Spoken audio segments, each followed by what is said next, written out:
नमस्कार, आप देख रहे हैं पंजाब केसरी टीवी और मैं हूं आपके साथ दिशांत कुमार। संपूर्ण हिमाचल में सबसे पहले नजर डालते हैं अब तक की हेडलाइंस पर। राष्ट्रपति महात्मा गांधी और लाल बहादुर शास्त्री की जयंती, राज्यपाल और सीएम जयराम ठाकुर ने की पुष्पांजलि अर्पित।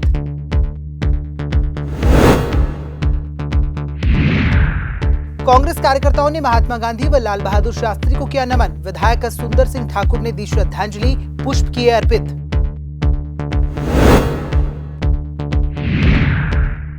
केंद्रीय मंत्री अनुराग ठाकुर ने उपचुनावों को लेकर किया बड़ा दावा। कहा, भाजपा चारों सीटों पर पहले से ज्यादा मतों के साथ जीतेगी।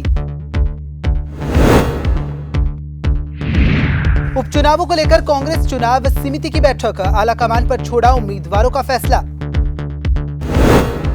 अब खबरें विस्तार से। शिमला में मुख्यमंत्री जयराम ठाकुर ने राज्यपाल के साथ रिज मैदान पर पहुंचकर महात्मा गांधी की जयंती पर महात्मा गांधी को पुष्पांजलि अर्पित की और उन्हें श्रद्धांजलि भेंट की।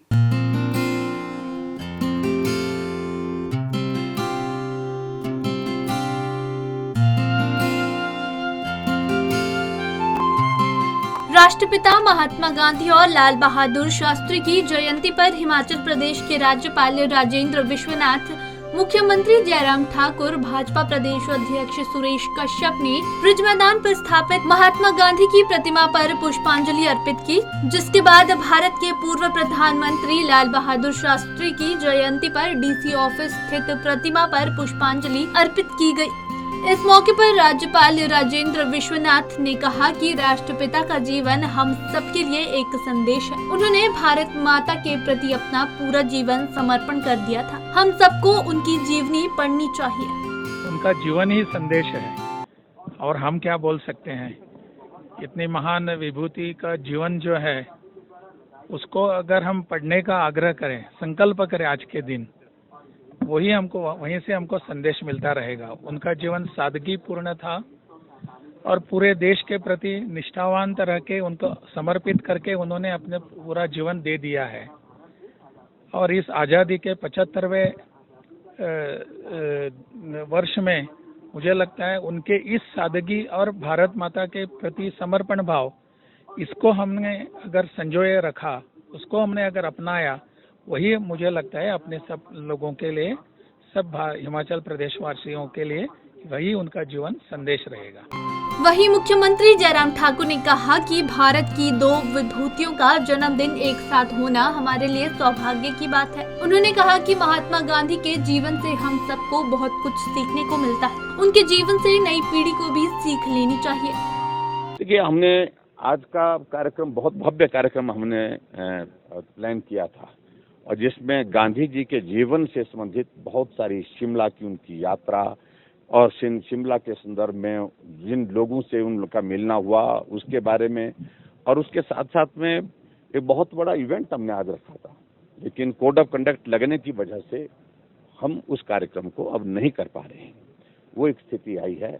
हम आने वाले समय में सोचेंगे, जो हिमाचल प्रदेश के हमारे स्टेटहुड के 50 ईयर्स कंप्लीट होकर के 51 ईयर्स में हम प्रवेश हुए हैं। इस संदर्भ में जो हमने कार्यक्रम रखे थे उसमें से एक कार्यक्रम, आज का कार्यक्रम 2 अक्टूबर का था, तो वो कार्यक्रम आने वाले समय में हम करेंगे। इस मौके पर सीएम ने आने वाले उपचुनावों में भाजपा की चारों सीटों पर बड़ी जीत का दावा किया। उन्होंने कहा कि कोरोना महामारी के चलते भी प्रदेश भर में भरपूर विकास हुआ है। सीएम ने आगे क्या कुछ कहा, चलिए आपको सुनाते हैं। देखिए, चुनाव हैं, एक लोकसभा का है, 3 विधानसभा के चुनाव हैं। हम चारों सीटों को जीतने के लिए जा रहे हैं और निश्चित रूप से हिमाचल प्रदेश में कोविड के इतने बड़े संकट के बावजूद भी हर क्षेत्र में विकास हुआ है और खासतौर से जहां इन विधानसभाओं में जहां चुनाव हो रहा है, जिस लोकसभा में चुनाव हुआ, वहां पर भी विकास हुआ है। हम विकास के मुद्दे पर लोगों के बीच में जाएंगे। हमारी सरकार का 4 वर्ष का कार्यकाल पूर्ण होने जा रहा है और अभी तक हम इस बात को कह सकते हैं कि प्रदेश सरकार के खिलाफ कोई ठोस मुद्दा विपक्ष के पास नहीं है। कोविड की बात करते हैं, कभी थोड़ी बहुत महंगाई की बात करते हैं। महंगाई के संदर्भ में मैं सिर्फ इतना ही कहना चाहूँगा, क्या कांग्रेस के ज़माने में महंगाई बिल्कुल खत्म हो गई थी? इसका जवाब उनके पास है क्या? और दूसरी बात, हमारा संगठन मजबूत है, पार्टी का नेतृत्व मजबूत है। आदरणीय मोदी जी, आदरणीय अमित शाह जी, आदरणीय जगत प्रकाश नड्डा जी के नेतृत्व में पूरे देश भर में और उसके साथ साथ में हिमाचल प्रदेश में भी पार्टी संगठित है। उपचुनावों की घोषणा के बाद से दोनों राजनीतिक पार्टियों में हलचल बढ़ गई है। पार्टी की क्या रणनीति रहेगी, इस पर लगातार मंथन किया जा रहा है। पंजाब केसरी टीवी के लिए शिमला से अली की रिपोर्ट। महात्मा गांधी व पूर्व प्रधानमंत्री लाल बहादुर शास्त्री की जयंती पर कांग्रेस कार्यकर्ताओं ने भी इन्हें नमन किया और उन्हें श्रद्धांजलि अर्पित की। इस दौरान विधायक सुंदर सिंह ठाकुर ने भी महात्मा गांधी की प्रतिमा पर पुष्प अर्पित किया और उन्हें श्रद्धांजलि भेंट की।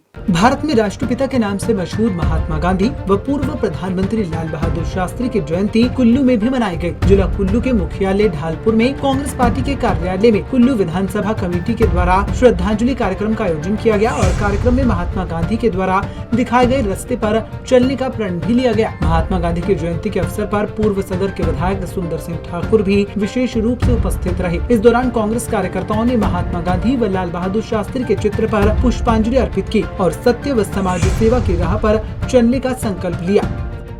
अहिंसा का एक आंदोलन छेड़कर और सभी कांग्रेस जनों को एक ऐसा प्रेरणा दी कि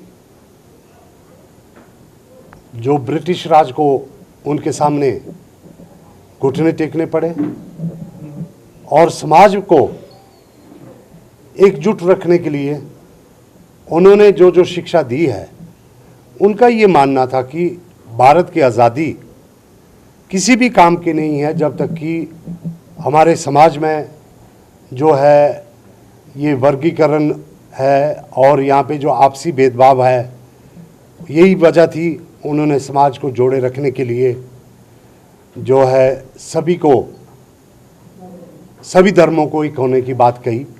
आज के दिन में हमारे पूर्व प्रधानमंत्री लाल बहादुर शास्त्री जी, जिन्होंने कि जय जवान जय किसान का नारा दिया और जय जवान जय किसान, उन्होंने जवान और किसान को एक नारे में पिरोया और इस देश के लिए वो भी एक कांग्रेस विचारधारा के थे और एक साधारण सा व्यक्तित्व, किस तरह से उन्होंने पूरे देश को एक सूत्र में पिरोए रखा और संयोगवश की ये दोनों महानुभाव, ये दोनों ही जो है प्रमुख हमारे इस देश के जो है लीडर, इनका एक ही दिन में यहाँ पे जयंती है जिसे हम मना रहे हैं। और ऐसे में सिर्फ एक संदेश कि इस देश की अखंडता के लिए, इस देश की एकता के लिए, इस देश को एक सूत्र में पिरोए रखने के लिए इनके विचारों को हमें स्मरण करना होगा। हिमाचल प्रदेश में होने वाले उपचुनावों को लेकर लगातार राजनीति गरमा रही है। इसी बीच कांग्रेस ने अपने उम्मीदवारों की घोषणा के लिए सभी फैसले आलाकमान पर सौंप दिए हैं। इसी को लेकर शिमला में आज कांग्रेस कार्यकर्ताओं की बैठक आयोजित हुई, जिसमें कांग्रेस प्रदेश अध्यक्ष कुलदीप राठौर सहित हिमाचल कांग्रेस के सह प्रभारी संजय टंडन मौजूद रहे। हिमाचल प्रदेश में होने वाले उपचुनावों को लेकर कांग्रेस ने अपने उम्मीदवारों का फैसला कांग्रेस आलाकमान पर छोड़ दिया है। शनिवार को कांग्रेस कार्यालय राजीव भवन में चुनाव समिति की बैठक का आयोजन किया गया, जिसमें हिमाचल कांग्रेस के सह प्रभारी संजय दत्त, प्रदेश अध्यक्ष कुलदीप राठौर, नेता प्रतिपक्ष मुकेश अग्निहोत्री समेत कई पदाधिकारी मौजूद रहे। करीब 12 बजे बैठक शुरू हुई। बैठक में 3 विधानसभा और 1 लोकसभा सीट पर कौन उम्मीदवार होगा, इस पर मंथन किया गया और बैठक में एक प्रस्ताव भी पारित किया गया। वहीं बैठक के बाद सह प्रभारी संजय दत्त, कांग्रेस अध्यक्ष कुलदीप राठौर, नेता प्रतिपक्ष मुकेश अग्निहोत्री दिल्ली रवाना हुए और जल्द ही उम्मीदवारों की घोषणा की बात कही। इन चुनाव में अभी जिस ढंग से कांग्रेस पार्टी के जो कार्यकर्ता हैं वो एकजुट हैं, इकट्ठे हैं और भारतीय जनता पार्टी की जो जन विरोधी नीतियां हैं, उन नीतियों के खिलाफ लगातार कांग्रेस पार्टी और हमारे जो अग्रणी संगठन है वो सक्रिय हैं। चाहे वो बेरोजगारी का मुद्दा हो, बाहरी लोगों को नौकरी देने का मुद्दा हो, महंगाई का मुद्दा हो, विकास का मुद्दा हो, कानून व्यवस्था का मुद्दा हो, हर मुद्दे पे प्रदेश कांग्रेस कमेटी के संगठन ने भारतीय जनता पार्टी को घेरा है। इस बात पे भी चर्चा हुई, क्योंकि लोकसभा का चुनाव महत्वपूर्ण कांग्रेस के लिए भी है, भारतीय जनता पार्टी के लिए भी है। हमें पूरा इस बात का अंदेशा है कि सरकार के जो मंसूबे हैं वो सामने आ रहे हैं। इन चुनावों को धन बल से प्रभावित करने की कोशिश की जाएगी। उसके लिए कांग्रेस पार्टी का जो कार्यकर्ता है वो जमीनी स्तर पे जो है तैयार है, और हम सरकार की कार्यप्रणाली पे नज़र रखेंगे, क्योंकि हमने 4 नगर निगमों में देखा है कि किस तरह से सरकार ने पूरी मशीनरी लगाकर, पूरा धन बल लगाकर जो है उन चुनावों को प्रभावित करने की कोशिश की। उसके बावजूद भी हम 2 जगह पे जो है जीत के आए, और आज मैं अपनी तरफ से भी ये कहना चाहता हूँ कांग्रेस पार्टी के सभी कार्यकर्ताओं को कि ये समय हमें प्रदेश में परिवर्तन की हमें शुरुआत करनी है, और इसके लिए कांग्रेस पार्टी का जो हर सक्रिय कार्यकर्ता है उसे अपना योगदान जो है देना होगा। और निश्चित तौर पे इन 4 सीटों पे कांग्रेस पार्टी की जो है विजय होने वाली है, और 2022 का जो विधानसभा चुनाव है उसके लिए जो है इन्हीं चुनावों से जो है मार्ग प्रशस्त होगा। हिमाचल प्रदेश में उपचुनावों को लेकर हुई घोषणा के बाद हमीरपुर पहुंचे केंद्रीय मंत्री अनुराग ठाकुर ने इस दौरान भाजपा को उपचुनावों में भारी बहुमत से जीत मिलने का दावा किया। इस दौरान उन्होंने विपक्ष पर भी तंज कसा, तो वहीं उपचुनावों को लेकर आगामी रणनीति बनाने की भी बात कही। केंद्रीय सूचना एवं प्रसारण, खेल और युवा मामले मंत्री अनुराग ठाकुर ने उपचुनावों को लेकर दावा किया है कि भाजपा 4 सीटें पहले से ज्यादा मतों के साथ जीतेगी। वहीं रविवार को होने वाली चुनाव समिति की बैठक में आगामी रणनीति तैयार करने के बाद राष्ट्रीय आलाकमान प्रत्याशियों के नाम पर मोहर लगाएगी। दरअसल हमीरपुर जिले के अपने 2 दिवसीय प्रवास पर पहुंचे केंद्रीय मंत्री अनुराग ठाकुर तय समय से लगभग 2 घंटे देरी पर पहुंचे। बावजूद इसके लोगों ने उनके स्वागत में कोई कमी नहीं छोड़ी। देश में होने वाले उपचुनावों में जहां 3 विधानसभा 1 लोकसभा के चुनाव है, इन चारों चुनावों को भारतीय जनता पार्टी जीतेगी, पहले से ज़्यादा मतों से जीतेंगे। और कल हमारी चुनाव की बैठक भी है स्टेट इलेक्शन कमेटी की, और उसके बाद राष्ट्रीय नेतृत्व तय करेगा कि कौन कहां से चुनाव लड़े। कांग्रेस के द्वारा स्वच्छता अभियान पर की जा रही टिप्पणियों पर पलटवार करते हुए केंद्रीय मंत्री अनुराग ठाकुर ने कहा कि कांग्रेस के बयानों से महात्मा गांधी भी आहत होते होंगे। उन्होंने कहा कि ये कांग्रेस आजादी से पहले की कांग्रेस नहीं है, ये वो कांग्रेस है जिसने भ्रष्टाचार के नए आयाम स्थापित किए हैं। कि महात्मा गांधी जी की आत्मा को भी कहीं ना कहीं दुख पहुंचता होगा जब कांग्रेस के इस बयान को देखते हो, क्योंकि आजादी से पहले की ये कांग्रेस नहीं है। ये वो कांग्रेस है जिसने भ्रष्टाचार के नए आयाम स्थापित किए हैं। ये वो कांग्रेस है जिसके पास अपना स्थायी अध्यक्ष भी नहीं है, जो अपना अध्यक्ष चुनने के काबिल भी नहीं है। ये वो कांग्रेस है जो स्वच्छता से दूर भागती है। तो इनको तय ये करना है कि ये गंदगी फैलाने वाले बनेंगे या गंदगी साफ करने वाले बनेंगे। राहुल गांधी की महंगाई पर दिए जा रहे बयानों पर अनुराग ठाकुर ने कहा कि उन्हें अपने यूपीए कार्यकाल पर नजर डालनी चाहिए। राहुल गांधी को आंकड़े देखने चाहिए जिसमें साफ स्पष्ट होता है कि यूपीए के समय महंगाई दर काफी ज्यादा थी। गांधी जी अपने यूपीए के कार्यकाल को जरूर देखें, महंगाई डबल डिजिट में थी, और मोदी सरकार में महंगाई उससे बहुत कम है। और इसलिए मैं कह रहा हूं कि क्योंकि आंकड़े झुठला नहीं सकते। अगर 2009 से 2014 का समय देखेंगे तो कांग्रेस की महंगाई डबल डिजिट में थी। 2014 से 2019 में भारतीय जनता पार्टी के कालखंड में महंगाई दर सदा 5% से नीचे ही रही। प्रदेश में विकास के मुद्दे पर अनुराग ने कहा कि कांग्रेस ने आंखों पर काली पट्टी बांध रखी है, जिसकी वजह से उन्हें प्रदेश में विकास नजर नहीं आ रहा। उन्होंने कहा कि जनता जानती है कि भाजपा की सरकार ने प्रदेश में अभूतपूर्व विकास किया है। मुझे लगता है अगर किसी ने अपनी आंखों पर काली पट्टी बांध रखी होगी, देखना ही नहीं चाहेंगे, तो आप जितनी मर्जी उनके आगे बीन बजाते रहिए, कुछ नहीं होने वाला। लेकिन प्रदेश और देश की जनता जानती है कि भारतीय जनता पार्टी ने प्रदेश और देश में अभूतपूर्व विकास किया है। उपचुनाव की घोषणा के बाद दोनों राजनीतिक पार्टियों ने कदमताल शुरू कर दी है। वहीं भाजपा कल आलाकमान के साथ बैठक करके प्रत्याशियों के नाम पर मोहर लगाने वाली है। देखना होगा कि पार्टी किन किन उम्मीदवारों को चुनावी रण में उतारती है। पंजाब केसरी टीवी के लिए हमीरपुर से अरविंद सिंह की रिपोर्ट। नगरोटा विधानसभा क्षेत्र पहुंचे अनुराग ठाकुर का इस दौरान भाजपा कार्यकर्ताओं ने जोरदार स्वागत किया। आपको बता दें कि स्वच्छता के तहत यहां पर स्वच्छ अभियान को लेकर कार्यक्रम किया गया था, जहां पर अनुराग ठाकुर ने कार्यक्रम की अध्यक्षता की। भारतीय नागरिक जागरूक हो जाएगा, खुद सड़क पर कूड़ा नहीं फेंकेगा, कूड़ेदान का इस्तेमाल करेगा तो गंदगी फैलेगी। Charity begins at home.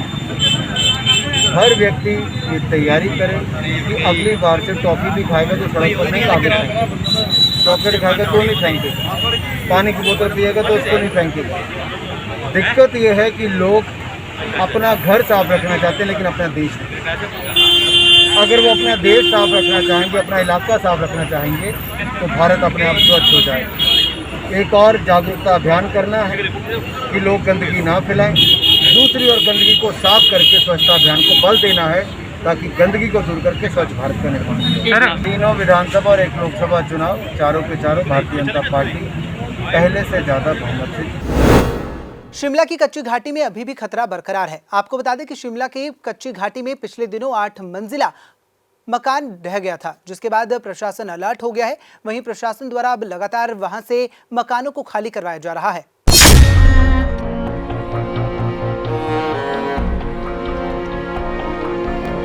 तस्वीरों में दिखाई दे रहा है ये मलबा कभी किसी का आशियाना हुआ करता था, लेकिन आज अगर यहाँ कुछ बचा है तो सिर्फ मिट्टी का ढेर। इस मलबे के नीचे कई लोगों के सपने और जिंदगी भर की कमाई दब चुकी है। अगर कुछ बचा है तो सिर्फ आंसू और निराशा। आपको याद होगा कुछ दिन पहले शिमला के कच्ची घाटी में 8 मंजिला भवन ताश के पत्तों की तरह ढह गया, जिसके बाद अब आसपास के भवनों को भी खाली करवा दिया गया है। यहाँ अभी भी लोग खौफ के साए में जी रहे हैं। घटना के बाद से लोग बस अपने घरों को निहार रहे हैं। इनमें से कुछ लोग ऐसे भी हैं जिनके पास देखने के लिए घर ही नहीं बचा है। ये लोग सिर्फ इस मलबे के नीचे दबी यादों के बारे में सोच रहे हैं। जमींदोज हुए बहुमंजिला भवन के साथ बने 2 और भवन अभी तक हवा में लटके हुए हैं। इनमें एक होटल और एक विशाल भवन शामिल है। इसी तरह से इस भवन के नीचे बने बड़े भवनों पर भी खतरा बरकरार है। उन्हें डर सता रहा है कि अगर ऊपर के भवन गिरे तो उनके घरों को भी खतरा हो सकता है। इसीलिए क्षेत्र के आसपास के 10 भवनों में कोई भी घर के अंदर रहने की हिम्मत नहीं जुटा पा रहा है। ये लोग पड़ोसियों या फिर रिश्तेदारों के पास रात गुजार रहे हैं। अब पीड़ित परिवार मदद की आस में प्रशासन की ओर टकटकी लगाए हुए है। चलिए अब आपको घटना में बेघर हुए पीड़ितों का दर्द सुनाते हैं। हाँ, कल पूरा प्रशासन यहाँ पे आया है, सभी ने आश्वासन भी दिया है और कहा है कि हाँ हम हर संभव मदद जरूर करेंगे आपके लिए, जो भी हम कर सकते करेंगे। लेकिन मेरी उम्मीद यही है कि मैं चाहता हूँ जल्दी से जल्दी किया जाए। हम सड़क पे हैं, हमारे पास कुछ नहीं है, बारिश ऊपर से आ रही है, सब लोग सड़कों पे खड़े हैं। उस बिल्डिंग के भी जितने लोग थे वो सभी सड़कों पे हैं। अभी टेम्परेरी उनके रहने के लिए कुछ इंतजाम जरूर किए गए हैं, लेकिन वो कब तक, हम कहाँ जाएँ? एक स्थायी निवास चाहिए हमारा तो सब कुछ लुट गया। ये देखो इसके नीचे मेरा घर था, चला गया। कहाँ ढूंढूं? मेरे पास कुछ नहीं है आज कहने के लिए। कुछ 2-4 कपड़े, 1-2 बेड, बस वो बचा है, बाकी सब चला गया। हमने तो सिर्फ ये सोच के निकाला था यार कि बच जाएगा, कुछ ऐसा नहीं होगा। ये तो पूरा का पूरा डिजास्टर हो गया एक तरह का। बिल्डिंग में हमने थोड़ी टेम्परेरी अकोमोडेशन ले ली है कि हाँ हम एक टेम्परेरी छत ले ली है हमने अभी के लिए। लेकिन कब तक हम कैसे मैनेज करेंगे, क्या करेंगे? मेरे घर मेरे फादर ने बनाया था 86 में, जी है ना। 89 में मेरे फादर की डेथ हो गई। मेरी मदर मेरे फादर की जॉब करती और मेरी मदर ने भी अपनी जीवन का पूरी पूंजी ना यहीं लगा रखी थी इस घर पे। उनको यही था कि हम यहीं रहेंगे, सबका यही सपना होता है कि अपने घर में रहेंगे सब कुछ। लेकिन आज सारे सपने टूट गए हमारे, कुछ बचा ही नहीं हमारे पास आज। अभी तक यहाँ पर प्रशासन की तरफ से आपने देखा होगा, जो लोग अभी जिसका आपने इंटरव्यू लिया अभी थोड़ी देर पहले, इससे पहले कोई भी प्रशासन का अधिकारी मैं चाहता था यहाँ पे आए और यहाँ का मुआवना करे, मगर प्रशासन का कोई भी अधिकारी अभी स्पॉट पे नहीं आया है। और जो मेरा ये आशियाना बना है, इस पे मैंने पूरी ज़िंदगी की पूंजी लगा के रखी है। आपको पता है एक एम्प्लॉयज़ जाके अपना पूंजी जोड़ता है, उससे एक अपना आशियाना बनाता है। जी हमने और मेरी वाइफ ने दोनों ने ये जो मकान है ये कुसुमलता चौहान के नाम से है और सरदार सिंह के नाम से है। 2 है वो हमारे रिलेशन में हैं और हमने इसमें सारा जो पूंजी लगाई है आज वो किसी भी कर्म की नहीं रही है। और आप सामने देख रहे हैं इस मकान को हमने बड़ी अच्छे ढंग से, अच्छा स्ट्रक्चर से, अच्छी सारी चीज़ें डाल के एक मतलब जो ईंट होती है, बजरी होती है, जो कुछ भी इसमें बेसमेंट से लेके ठीक काम किया। मगर इसका जो ऊपर से जो इस पर प्रशासन जो ऊपर इससे दबाव पड़ा, हालांकि इसमें हम तो सफ़र हो चुके हैं, लेकिन जो कंपन इस धरती पे हुई और जिस वजह से ये सारा का सारा पहाड़ ऊपर से गिर के नीचे आ गया और मेरे तीनों ही डंगों को इसने डैमेज कर दिया है। इवन के डैमेज ही नहीं, जो मेरी साइड की यहाँ पे आप देख रहे हैं जो दूसरा मकान है नारायण दत्त जी का है, ये सारा टिल्ट होके पूरा का पूरा मकान मेरे मकान पे झुक चुका है और इसने मेरे मकान को डैमेज कर दिया है। फिलहाल कच्ची घाटी में 3 बहुमंजिला भवनों को अभी भी खतरा बना हुआ है। बारिश होने की स्थिति में ये कभी भी नीचे आ सकते हैं, जबकि इन भवनों के नीचे बने 10 से ज्यादा भवनों को खतरा सता रहा है। हालात ये हैं कि बहुमंजिला भवनों की नींव ही निकल चुकी है, तो ऐसे में इन्हें बचाया जाना बेहद मुश्किल दिखाई पड़ रहा है। हालांकि प्रशासन ने अपनी तरफ से एक तिरपाल तो लगा दी है ताकि पानी का रिसाव न हो, लेकिन खतरा अभी भी बरकरार है। पंजाब केसरी टीवी के लिए शिमला से अली की रिपोर्ट।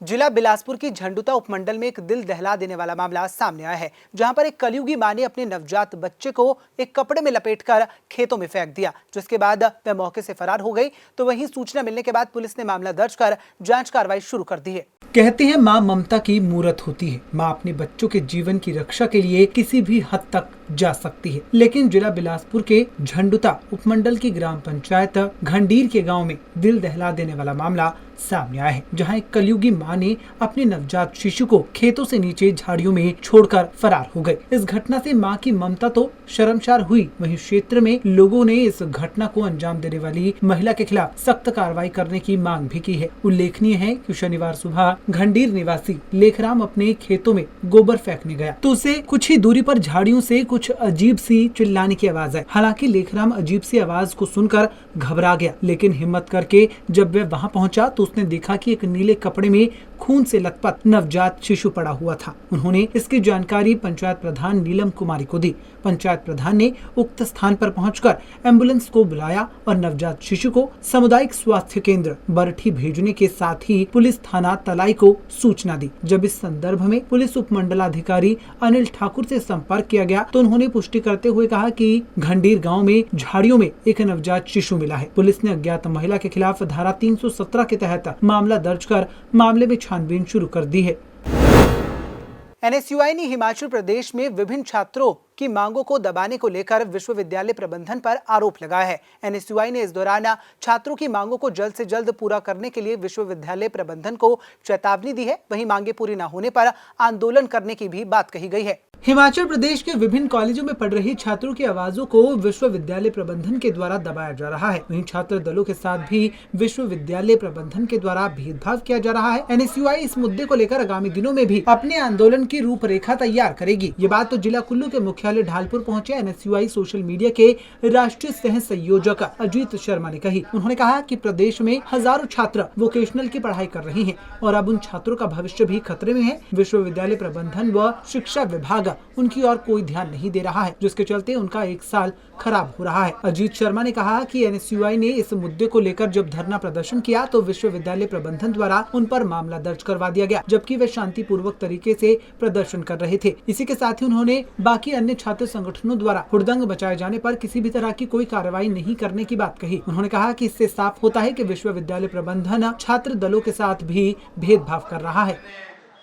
आज हिमाचल प्रदेश विश्वविद्यालय की नाकामियों के कारण हिमाचल प्रदेश विश्वविद्यालय के अंतर्गत पढ़ रहे हजारों छात्रों का भविष्य अधर में अटका हुआ है। वोकेशनल छात्रों की बात करूं मैं, जैसा कि आपको हमने पहले भी बताया था, हिमाचल प्रदेश के जो छात्र वोकेशनल कोर्सेज कर रहे हैं उनकी अभी तक प्रदेश सरकार व प्रदेश विश्वविद्यालय उनकी तरफ कोई ध्यान नहीं दे रहा है। उनके एक एक साल बर्बाद होने की कगार पे है, वो आगे एडमिशन्स नहीं ले पा रहे हैं, लेकिन ये विश्वविद्यालय प्रशासन और सरकार इस ओर ध्यान नहीं दे रही है।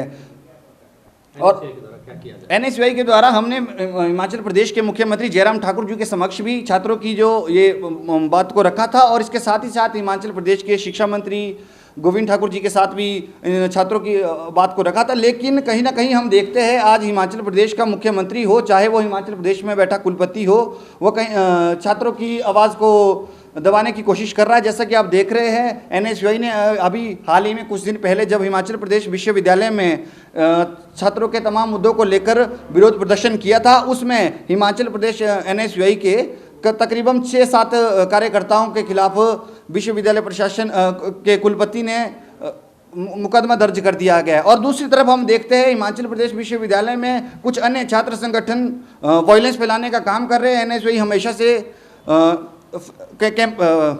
वायलेंस फ्री कैंपस की बात करती है। जिला कुल्लू के मुख्यालय के साथ लगती बबेली में हुए सड़क हादसे को लेकर ग्रामीणों में रोष देखने को मिल रहा है। इस दौरान ग्रामीणों ने पुलिस पर गुमराह करने के आरोप लगाए हैं, तो वहीं इस मामले में जल्द से जल्द कार्रवाई की भी मांग की गई है। जिला कुल्लू के मुख्यालय के साथ लगते बबेली में 28 सितंबर को हुए सड़क हादसे मामले में ग्रामीणों ने कुल्लू पुलिस पर गुमराह करने के आरोप लगाए हैं, तो वहीं उन्होंने एसपी कार्यालय के बाहर प्रदर्शन भी किया। ग्रामीणों में रोष देखते हुए एसपी कुल्लू सागर चंद मौके पर पहुंचा और उन्होंने इस पूरे मामले को लेकर ग्रामीणों को शांत किया। वहीं एसपी कुल्लू ने ग्रामीणों को संबोधित करते हुए कहा कि उसी रात के समय कुल्लू पुलिस के द्वारा गायक सोहन लाल को अस्पताल में भर्ती किया गया और उसके बाद उसे नेरचौक मेडिकल कॉलेज में रेफर कर दिया गया। उन्होंने बताया कि इस मामले में पुलिस ने आरोपियों के खिलाफ मामला दर्ज कर लिया है और मेडिकल रिपोर्ट आने के बाद अन्य धाराओं को भी इसमें जोड़ा जाएगा। वहीं पुलिस द्वारा इस मामले में लगातार कार्रवाई की जा रही है। ये एक्सीडेंट 27 और 28 सितंबर की रात को हुआ था, जिसमें एक वैन जो कुल्लू की तरफ से जा रही थी और इको स्पोर्ट गाड़ी फोर्ड की जो है वो इस कुल्लू की तरफ को आ रही थी। तो पुलिस को जैसी सूचना मिली थी कि वहाँ कोई एक्सीडेंट हुआ है, तो मौका पे जाके देखा तो ये वैन जो थी इसका ड्राइवर अंदर ही था और काफ़ी घायल था और गाड़ी के अंदर फंसा हुआ था। इको स्पोर्ट का जो ड्राइवर था वो मौका से भाग गया हुआ था, गाड़ी जो है उल्टी पड़ी हुई थी सड़क में। तो इसको जो है वो मौका पे आईओ ने जो है वो सो मोटो एक्शन लेके इस पर जो एफआईआर दर्ज की थी जो इको स्पोर्ट का ड्राइवर था उसके ख़िलाफ़। और वैन वाले ड्राइवर को तुरंत जो है फायर ब्रिगेड और दूसरे लोगों की सहायता लेकर के उसको अंदर जो फंसा हुआ था उसको किसी तरह से वैन से निकाला और तुरंत अस्पताल पहुंचाया। इसका नाम सोहन लाल है, ये काफ़ी घायल था। इसको कुल्लू अस्पताल से उसी दिन रेफ़र कर दिया गया नेरचौक एमसीएच के लिए और वहाँ पे ये एडमिट है और इसका इलाज वहाँ पे चल रहा है। इसकी हालत में सुधार हो रहा है और एफआईआर में जो है एफआईआर आईपीसी के सेक्शन 279, 337, 338 में जो है उसके एफआईआर की इन्वेस्टिगेशन अभी चल रही है और भी जो भी कार्रवाई उसके मुलजिम के ख़िलाफ़ कानूनन कोई बनेगी, कोई नया सेक्शन ऐड होना होगा वो भी हम करेंगे। लोगों को ये शक था कि शायद ये जो कहना था इनका एक शक था कि पुलिस ने इस मामले में एफआईआर ही नहीं दी है, ये इनको बता दिया गया है। एफआईआर की कॉपी भी इनको शायद पहले भी दे दी गई थी, अभी जो आज लोग आए थे इनको भी दे दी गई है और लोग जो हैं वो सेटिस्फाइड हैं पुलिस के एक्शन से। कुल्लू में आयोजित होने वाले अंतर्राष्ट्रीय दशहरा उत्सव में इस बार कबड्डी का भी आयोजन किया जाएगा। इस दौरान अलग अलग जगहों से कबड्डी प्रतियोगिता में खिलाड़ी भाग लेंगे और वहीं विजेता खिलाड़ियों को 25,000 रुपए का इनाम भी दिया जाएगा। ये जो हमने कबड्डी रख रहे हैं ये मैं हर साल रखता हूँ, जैसे कि मैं दशहरे के बाद रखता था, इसलिए इस बारी जो दशहरे में कबड्डी नहीं करवा रहे हैं इसलिए मैं दशहरे के बीच में ये प्रोग्राम करवा रहा हूँ। वैसे मैं हर साल जो है इसको दशहरे के बाद करवाता था ये जो है कबड्डी का, तो इस बारी मैं जो सोच रहा हूँ दशहरे के बीच में करवा रहा हूँ। तो सभी भाई बंधु जो भी अपने खेल प्रेमी हैं सब लोग बढ़ चढ़ कर आए। डिस्ट्रिक्ट लेवल अपने डिस्ट्रिक्ट के जो भी है सारी टीमों को निमंत्रित करता हूँ कि बढ़ चढ़ के भाग ले। ये आपके 17 तारीख से लेकर 19 तारीख तक होगी और ये सरस्वती विद्या मंदिर बाशिंग स्कूल वहाँ पे होगी। और जो ये कबड्डी करवा रहा हूँ इसका करवाने का मकसद मेरा ये है कि जो है आजकल जो लोग नशे की ओर जा रहे हैं इससे बचने के लिए ज़्यादा से ज़्यादा जो है अपने खेल कूद में आ जाए, बढ़ चढ़ कर भाग ले, बच्चों के लिए बहुत अच्छा रहेगा। मैं यही चाहता हूँ, इसीलिए इसको जो है सही ढंग से करवाने के मारी हो। इनाम इसमें फर्स्ट प्राइज़ 25,000 रखा हुआ है, सेकंड प्राइज़ 15,000 रखा हुआ है। संपूर्ण हिमाचल में फिलहाल इतना ही। मुझे दीजिए इजाजत और देखते रहिए पंजाब केसरी टीवी। नमस्कार।